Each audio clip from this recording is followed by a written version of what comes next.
warahmatullahi wabarakatuh. Saya Zulfatia Febriana Halim akan menjelaskan tentang konsep pemikiran pendidikan untuk poin metode pendidikan dan lingkungan pendidikan.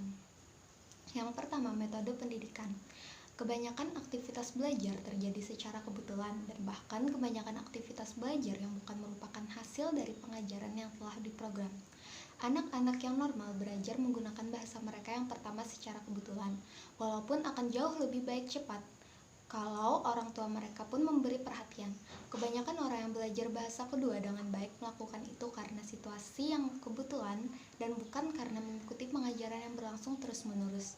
Ada suatu mitos modern yang ingin membuat kita percaya bahwa rasa impoten yang menghinggapi kebanyakan manusia sekarang adalah konsekuensi teknologi dengan menciptakan sistem-sistem raksasa.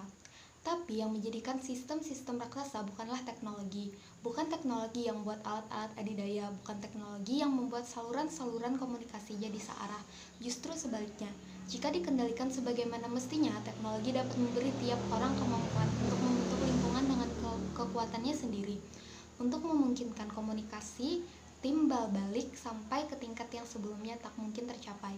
Kini, sekolah telah menyebabkan jenis pengajaran yang diberikan dalam bentuk latihan secara berulang-ulang jarang dilakukan dan tidak disenangi. Padahal ada banyak keahlian yang dapat dikuasai oleh seorang murid yang punya motivasi kuat dan kecenderungan biasa hanya dalam beberapa bulan saja. Kalau diajarkan dengan menggunakan cara yang cepat, kesempatan untuk mempelajari suatu keterampilan dapat diperluas kalau kita membuka pasar. Ini tergantung pada usaha untuk menyediakan guru yang tepat untuk murid yang tepat. Kegiatan belajar yang didasarkan pada motivasi pribadi bisa diandalkan. Barang-barang, model, teman sebaya, dan orang-orang yang lebih tua adalah 4 sumber daya yang dibutuhkan untuk kegiatan belajar sejati. Masing-masing membutuhkan jenis pengaturan berbeda untuk menjamin bahwa setiap orang yang punya akses pada sumber-sumber daya itu. Jadi, kesimpulannya, metode pendidikan dari Illich harus bersifat fleksibel sesuai dengan materi yang ingin disampaikan dan tidak hanya terbatas dalam ruang kelas saja, melainkan bisa di luar kelas, bahkan di luar sekolah. Yang kedua, lingkungan pendidikan. Kegiatan belajar merupakan satu-satunya pendidikan manusia yang paling sedikit membutuhkan manipulasi oleh orang lain. Kebanyakan kegiatan belajar sesungguhnya bukan hasil pengajaran, tetapi merupakan hasil partisipasi bebas dalam lingkungan yang penuh makna.